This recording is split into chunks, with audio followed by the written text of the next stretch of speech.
Hello, guys, and welcome to Millionaire Brand Creation. I am very excited to have a friend of mine and a guest that has extensive financial experience. I want to introduce you guys to Ryan Edwards, who has more than 20 years of financial experience across large and small banking institutions. You were with Silicon Bank for a long time, as well as Comerica.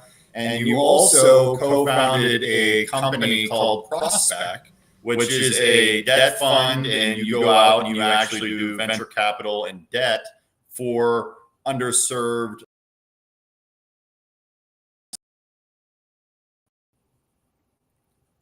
Oh, sorry, I think I lost your audio for a second there.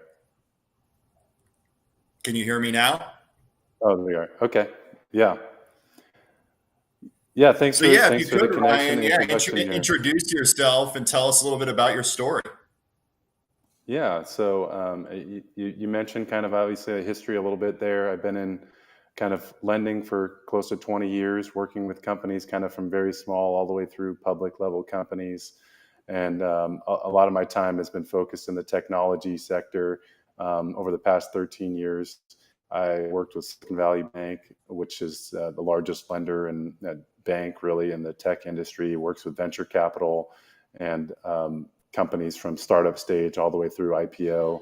And so I spent a lot of time working with founders, working with VCs and kind of companies that are out searching for capital in various ways, whether that's through debt, equity, and everything in between on how they get to the next stage. And so it's given me a unique perspective of getting to see a lot of different people's paths as they go through entrepreneurial routes.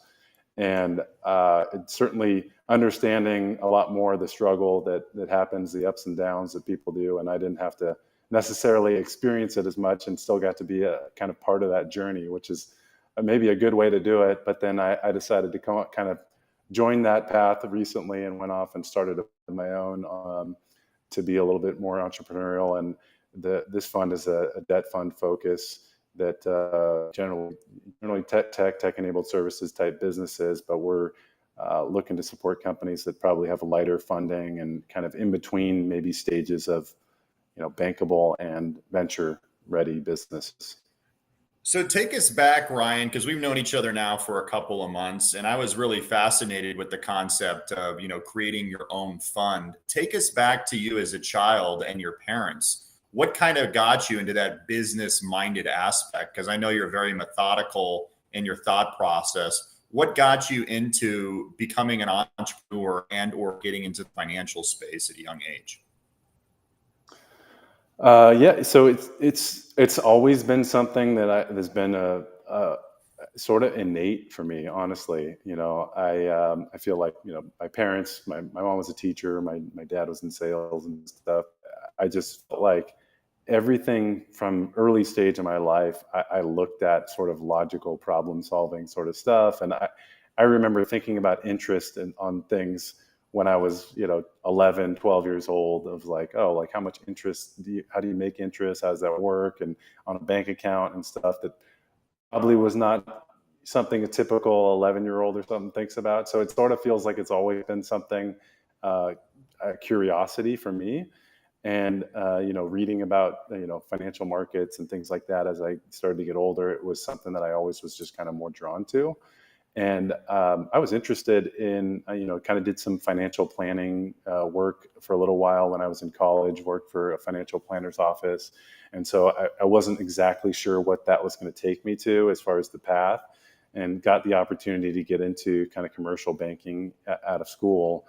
And I enjoyed it.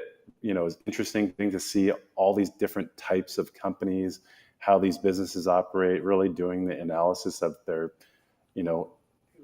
how can you be sure, they're going to be able to repay and do things that they're supposed to within kind of the constructs of lending has been something that I've always been curious about. And then also for me, looking at it of what's the real risk perspective, because generally, I've been at a bank, and so banks have a very, very rigid rules for how they do things. And, I kind of got to the point over, very quickly as I started doing that of, okay, well, why can't you do this? Like, why are you saying this deal is not a good company, but this one isn't. And I can understand within the, parameters of a credit policy and thing, but it's also, I think about it as, okay, what's the risk return? Like maybe a company would think about with a customer. And Mhm. that's where I think there's always an opportunity to figure out how to do something if you have the right risk return profile. So, how did you decide to go from a successful corporate career that obviously worked for large banks and managed, I would assume, large tranches of capital, to going off with your co founder and doing your own thing? What was the impetus for making that leap? I think a lot of it was, like I said, seeing really good. It's frustrating for me when I can't provide value to people, and Mhm. I would run into companies regularly where I felt like this is a really good company, but you know I'm not going to be able to help you. And Mm. honestly, I'm not sure I can refer you to someone that can help you. And that was always a frustrating part for me. And I feel like, the opportunity for companies coming to a large institution, there's always going to be ability to help those businesses, and that's great. But usually they don't need they don't need it as much. It's oddly how it works, right? There's a low risk profile on those companies for a reason. So everybody wants to help them because they feel like it's a low risk, and an okay reward. And the companies that are sort of slightly above that get kind of excluded regularly. And for me, that was frustrating to think, um, I can try and reach out to someone that might have a conversation with you, but it's a low likelihood. And, I just run into that so much when you're meeting a lot of companies that you feel like, is there a better option for these businesses to get funding to scale and all that? So, here's a question, because how old are you now at this point, if you don't mind me asking? I'm 41. So 41, so you're a young guy like me. The question I have is, a lot of people now obviously are probably going through a shift, a shift in their business, a shift in the unknown of what's going to happen next, right? What was it with you that basically said, you know, this is what I want to do, right? This is how I want to help people. This is where the niche is in the market. How do you think entrepreneurs such as yourself can establish their niche and really go deep in that respect to create a viable business model to help themselves and to help others? I think, you have to have, it has to be something that you're curious and interested in. I've certainly seen people that don't have that and can be successful, but the ones that are the most successful, it tends to be something that you already naturally have curiosity about, and feel like there's an opportunity within that if you put that knowledge and curiosity towards, improving and bettering what it is. I mean, for me personally, you know see I see that gap, and so I was constantly coming back to, why is there not more people coming in to kind of fill that need? And especially for us, we look at the smaller end on the lending side, which is like often companies that are looking for under $2 million of capital, which a lot of people want to do. So my question is always kind of, why is that being missed more than others, or how is it not fulfilled? And there's a scalability issue with some of that large organizations have trouble because it's got to be automated. Otherwise, we might as well do the 10 million, $20 million deal, because it's the same amount of time, and resource Right. cost, it changes. And so that makes sense. But then you go, cool, well, is there a better way to fill that? Is there some automation? Is there just less bureaucratic way that fixes some of that too? And I believe there is on a lot of those types of things. And so going after things that you feel like you can help solve some of that is valuable. And then the passion part for me, I mean, also trying to focus, my partner and I are doing a little bit more focus on minority and female founded businesses. And that's been something that has been important, as we've both worked at large organizations and seen kind of this, talk a lot about wanting to help and support, and really not seeing a lot of action steps. That's been something that we feel like there's better opportunity to do some of that too. So that's I think the passion part. What do you see in female minority owned businesses that are different and or possibly better value propositions than larger male owned organizations?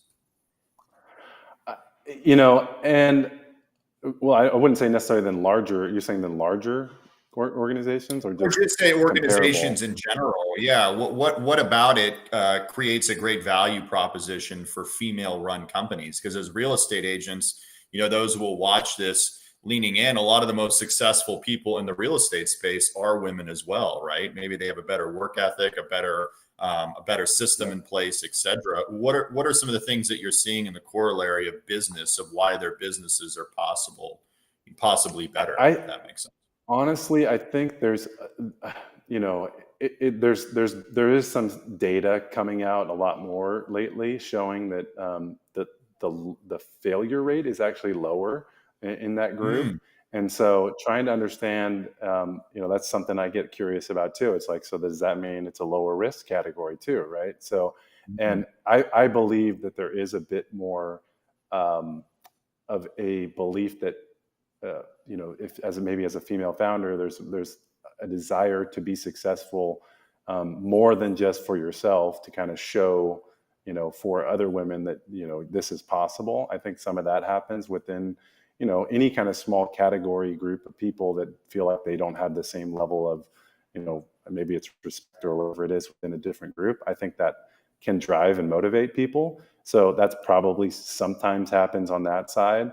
I don't know the full picture of why all those, there's probably a bunch of factors that cause that, but it's interesting to me to see that some of the data is starting to support that that's honestly a lower risk for loss type category. I also think we've seen, and I'm from Silicon Valley, so I've worked with a lot of companies in the tech sector out of there, where there's a mentality of fail is almost a win sometimes. Like, oh, I had 6 failed startups and then I got a big one. And so with that mentality, and with people who've been in more in that mentality, there's a comfort level of, well, this is sort of not going maybe as it should. I'll just walk away from this one and move to the next one. And I think there's Mm. maybe a desire to stick to and make sure it's successful, with folks that haven't been long time in that sort of community and culture. So a stick to itness almost.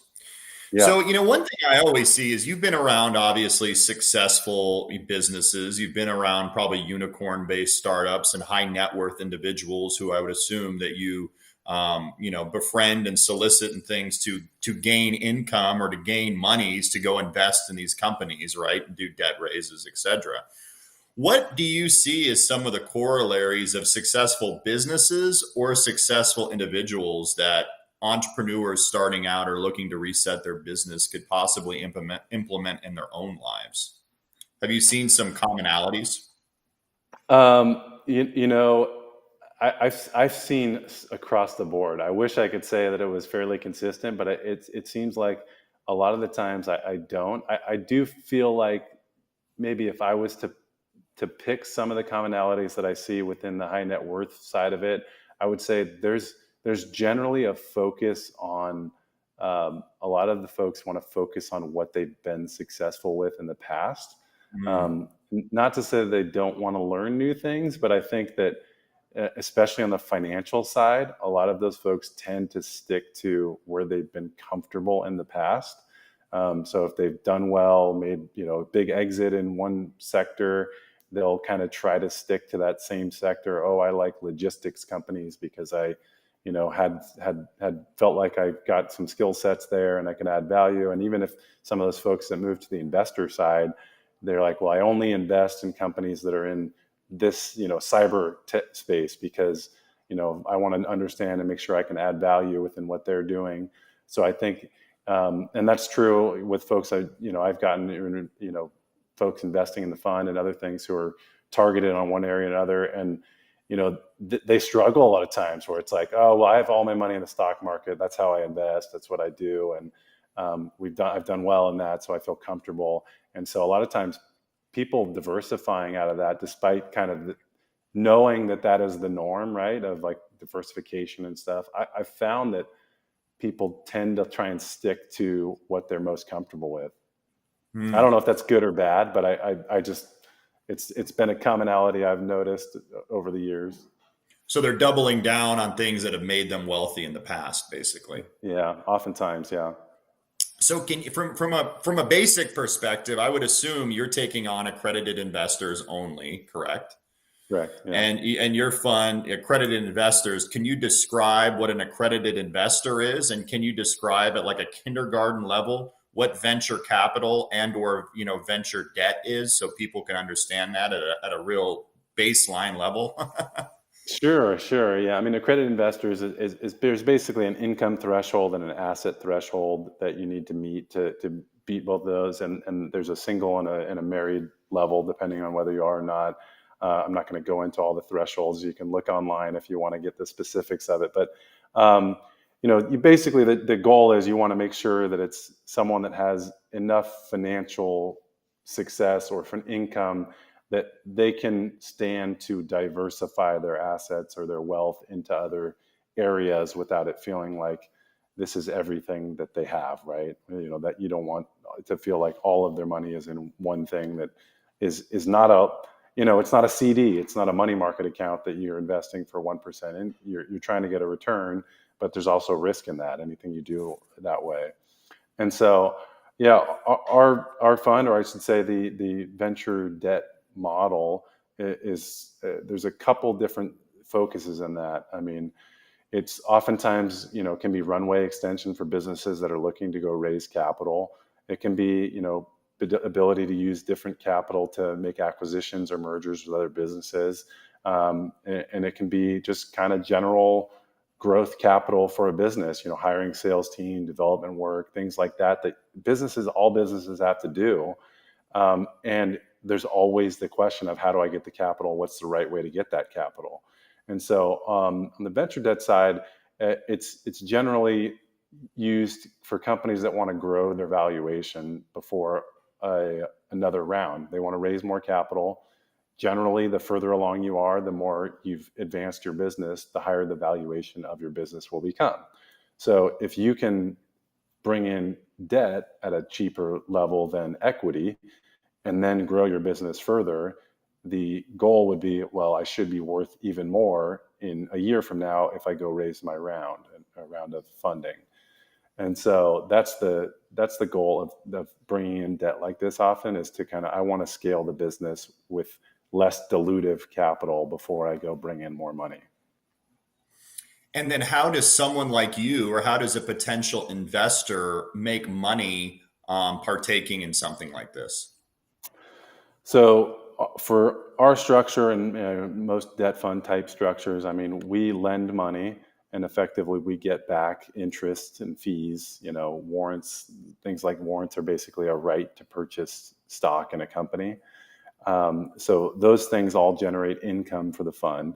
And as the fund gets that income in, we distribute that money back to our investors, whose money we're using to, deploy into loans into the companies.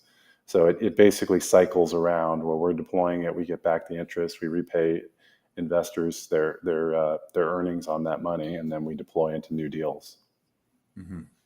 And so, if a person who is an accredited investor, what makes something like you guys are doing, and or other potential, venture debt firms, et cetera, a worthy investment segue for astute investors? Like, what type of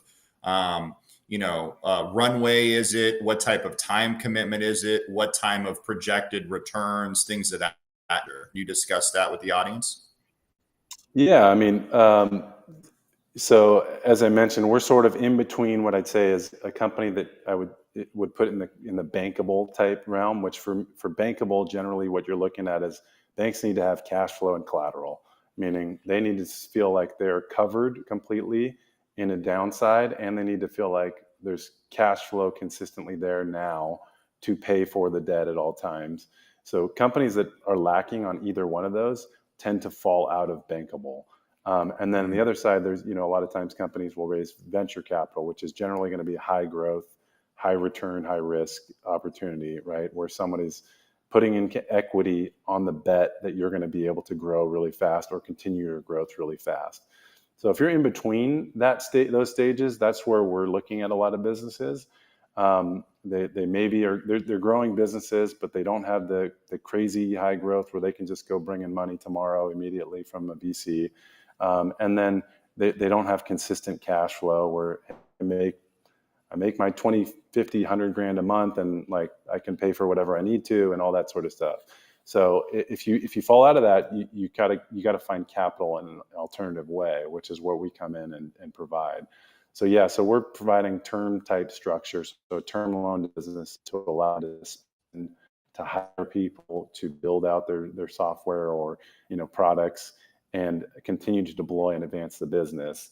And then as far as the return side of it, you mentioned for investor side. I mean, we're generally charging in the teens for our type of a deal. So investors get overall with that and the warrant pieces that we get, it's a 12 to 20-ish return rate IRR on the fund that we provide to investors. So it's an ability for them to get a cash flow quarterly payout type thing, and then also an upside with kind of the warrant income that we provide and more in the teen space. So yeah, I mean, so basically they're earning, let's say, 10x what they would be earning in a money market fund or a short-term CD or something like that. But obviously, there's more risk to it. There's more understanding of time horizons, et cetera. Now, if someone were to put money into a fund like yours, how long of commitment is that for an investor typically? Yeah, we actually have a unique structure because we have an evergreen fund, which most groups do not. So our time commitment is only 2 years for investors to kind of come in. So it allows the benefit really being we only want we want to allow investors to vet us constantly. So you're going to see the deals we do, you're going to see the returns we're getting because we're going to pay people quarterly. And so you're seeing that every quarter, your payments, and you have the ability to exit if you feel like, I don't like the types of deals we're doing, or you're just, you've got some other opportunity or whatever it might be. There's exitability out of the fund versus a traditional fund, a venture fund or something, which would be like a 10-year commitment. You put your capital in, regardless of how they're performing, you're in there for 10 years, sometimes 12 or 15. Yeah, I think the biggest thing, and maybe you're seeing this, I don't know how you're doing on time, is a lot of people have liquidity traps right now. So what I'm noticing based on a lot of my high net worth friends is they're worth a lot on paper, let's say. They don't actually have a lot of cash on the sidelines. And now a lot of their money is trapped in stocks or trapped in housing or trapped in multifamily. And they obviously can't get it out because now is a terrible time to refinance, terrible time to sell, et cetera. What do you recommend for those types of people? What do you recommend for those types of people that you're seeing are kind of like, what do I do now? Because I know a lot of people are kind of sitting on the sidelines thinking, what's the next step in your mind, being a logical banker and co-founder?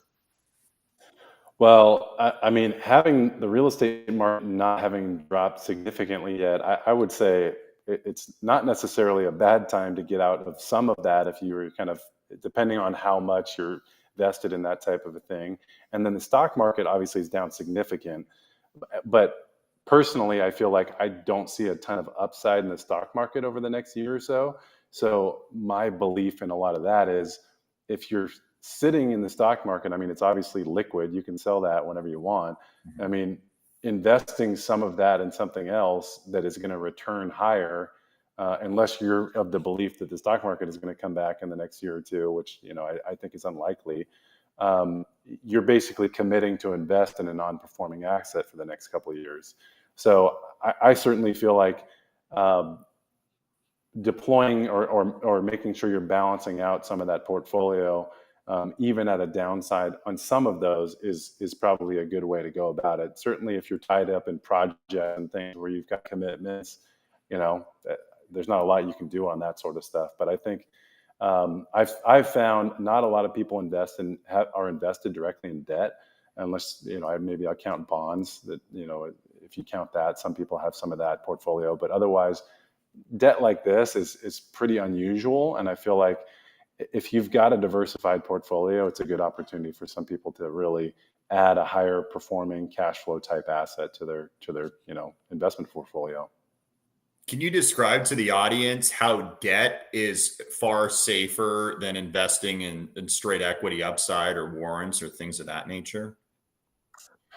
Yeah. So, the general venture capital model, right, is you're going to invest in, 10 companies, and, one of those companies is intended to make a huge return to make up for the other 9 companies, which they may not, they won't all be failures, but they will all relatively neutral or losses on the rest of the companies that you have, right? That's the general model. So if you're doing that, your goal is you have to hit a big one out of one of those to make a return.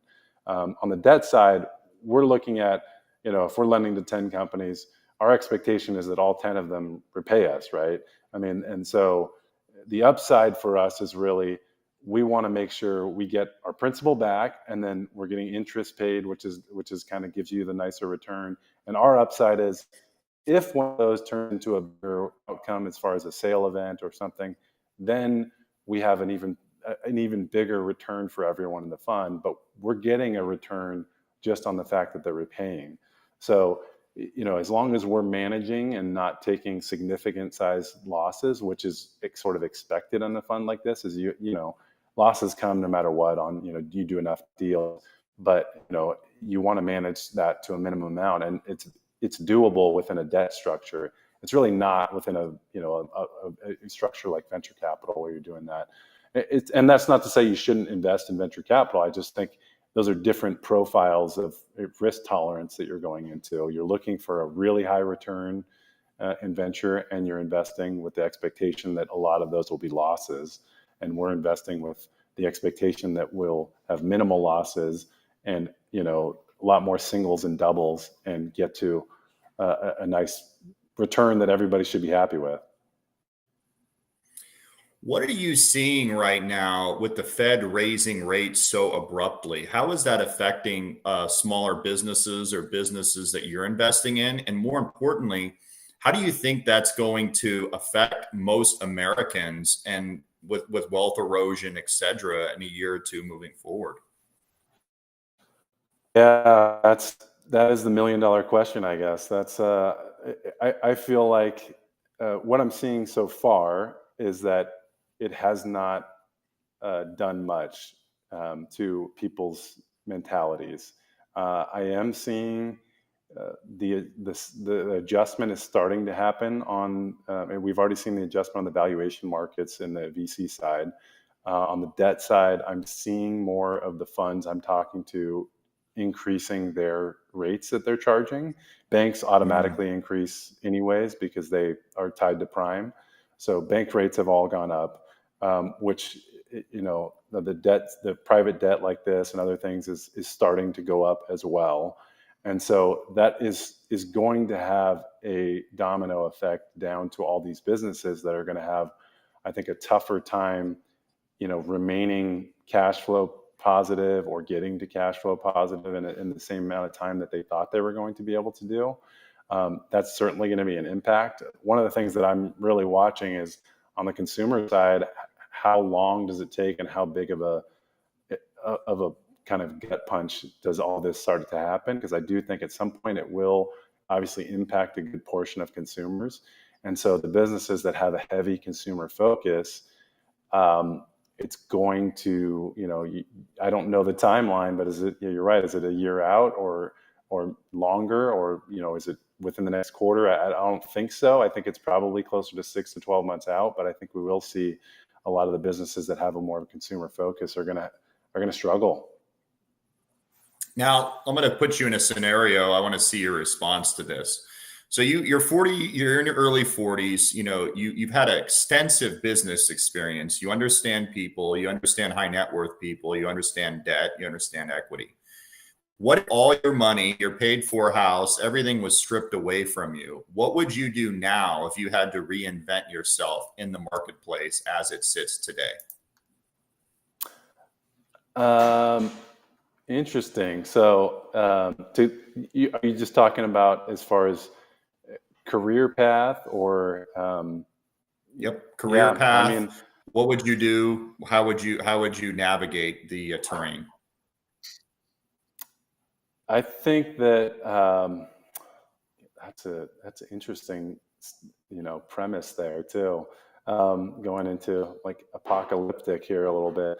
I feel like I would. I mean, I really like what I'm doing, and I feel like in some ways it's starting over. So I would probably say that this is the choice that I would make. I mean, I felt like this is starting from scratch. Going out, bringing in capital, doing, you know, portfolio, all this sort of stuff. It felt like this is the kind of thing that you do to kind of get things started, right? And feel like, okay, there's obviously upside in it, but you're taking a large risk and a leap of faith in your skill set. And I feel like that's the case probably with anyone. If you are going out and starting, you know, bet on yourself, especially if it's early in your career.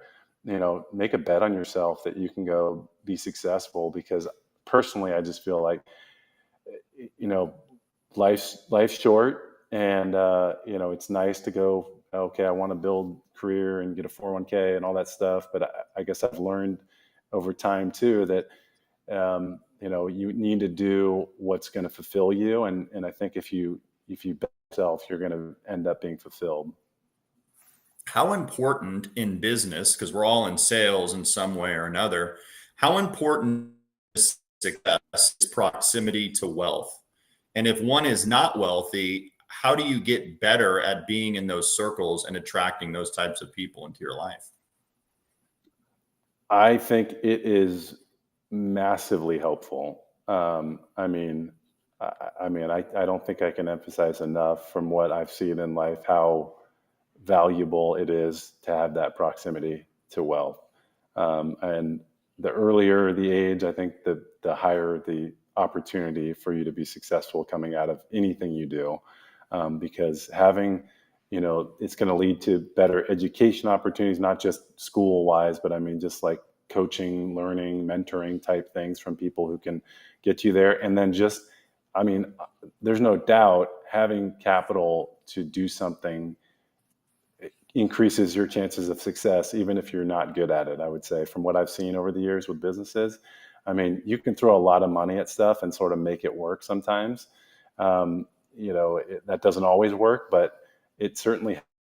And so, from what I've seen, that's a huge indicator of success. To get there, if you're not around it, I think it just takes a pretty good, sales philosophy from someone who's good at networking, and an ability to get within a business that is going to give you some of that access. Because I think there are places that you can go work where, maybe you didn't come through that. You didn't grow up around it or something, but you still have the opportunity through a job that you're going to network into, people that will be able to provide some of that for you. Now, growing up or even now, do you have a mentor and or mentors? And if so, what are some of the best pieces of advice you learned from them? So, I mean, I certainly have people that I reach out to and ask for, some of that advice, especially, when I'm struggling through things and fighting and, feel like you're climbing the mountain. And I would say, it's largely around, um, making a decision that you feel like is going to benefit, everyone, sort of. For me, that's a big part of how I look at it, is like, and when I talk with other people that give me and kind of remind me of that, not being totally selfish, which is hard to do sometimes when you feel like you're trying to grow something. And how do you look at that as, this could be beneficial for everyone, and I want to make a choice that's not just suits my best interest. And were there any life lessons that you taught? I mean, for me, I've always learned in my life, like you learn the most when you're at your lowest, whether that be a business deal that didn't work out, a relationship that didn't work out. What were some of the epiphanies that maybe you had in your life that you're like, whoa, this was really important. And I didn't know that until this happened. Does that make sense? Sure. Yeah. I mean, I think for me, that's. I mean, I've certainly had business deals and things that like didn't go well, where you saw, some of that. But I would put it more on seeing, more tragedy in either my life or other people's life that I've been close to.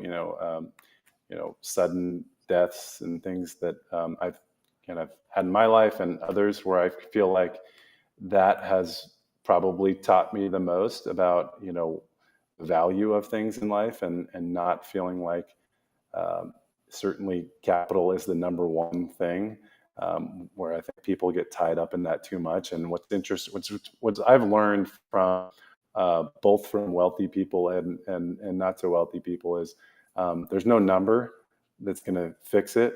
And, people are constantly going to the next one. And whenever you get to that one, the number just increases. And, Mm, that's something that I've tried to avoid, feeling like, oh, once I have X, then I'll feel better, because I know that's not the case. And so I've absolutely learned that from seeing and being a part of kind of the people I've been lucky enough to have in my life. that's really a good point. I don't know how much time you have left, Ryan, but Matt, are there any questions in the feed that anyone might want to ask Ryan before he has to take off? Yeah, if there was a quote or a oh, go ahead, Matt. No questions at this time. Okay, if anyone has questions for Ryan, put it in the chat, and Matt will bring it up. But if you had to summarize, life in a quote or something that really stands out to you, maybe in a sentence or two, what do you think best summarizes you in a nutshell? Um, I'd say, just wanting to, I want to feel like I'm part of what everyone is doing, and part of the success of others. And I mean that in a, positive way, like supportive and positive type of thing, to help others. If I could say how I life ends overall, right? It's like, if I feel like that's part of my journey, then I'll feel like it was a successful and positive one. Hmm. Yeah, that's a very good point. And if they want to follow you or potentially invest in Prospect or learn more about it, what's the best way for them to get in contact with you? Yeah, you can go on our website, prospect.co, or LinkedIn, Ryan Edwards on LinkedIn. So, you can look up either of those, and, happy to connect with anyone who has other questions. Awesome.